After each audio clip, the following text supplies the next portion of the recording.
Përshëndet hoq, vazhdojmë me pyetjen e 5, ku banojnë dhe ku jetojnë zakonisht xhenët sipas burimeve islame? Në çfarë vende apo mjedise që preferojnë të shndrojnë ata?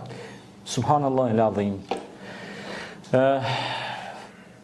Pejgamberi alayhis salatu wassalam ka thonë gjint jetojnë në për vende të braktisura, në për shpella, në për proje, në për vende të frikshme, në për vrimza në për tokë. Pejgamberi alayhis salam kur ka udhëtuar ndonjë vend të braktisur i ka bërë disa gropa të mëdha, ka thonë kujdes ato në vendbanimet e tyre. Duni me pas kujdes. Thoshin nona tona përpora, ka shkel djali dikon. Ka shkel dikon e duhet më ia bëni lutje, një dua që më kthjell, apo tani. Po normal se ka shkel. Shkel aty. Tani ka dhe mbetje, jashtëqitje, ka vllësina. Tani ata shkojnë mbas mbeturinave hon.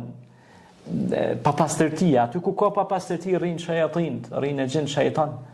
Prandaj në banjo kur hihet do të më thonë Allahumma inni a'udhu bika minal khubthi wal khaba'ith.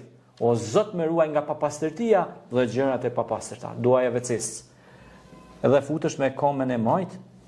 Dhe kur dalë shtu gufrane ke me komen e djast. O Zot më fal. Edhe në banjë nuk bën me përmend, domethënë Kur'an ose diçka të s'është e ndalueshme, por është duaja para se mi hin WC, thuhet lutja edhe kur dalësh pe WC.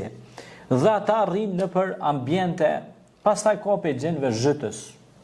Përmendën kohën e Sulejmanit alayhis salam që zhyteshin në thellësitë e oqeaneve dhe merrnin nga ata lu'lu wal marjan, nga ata xhevahirët e shkëlqyshëm, pra diamantet e shtrenjtë që kushtojnë shumë.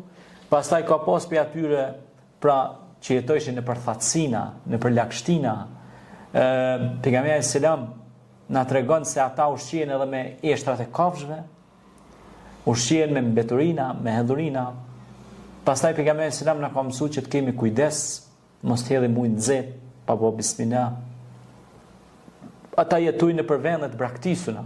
Pastaj ka pas për tyne që tregohet se kanë jetuar edhe në për hapësira ujore, në për lumej, në liqene, në oqeane të caktuar, pra i kanë vendbanimet e tyre.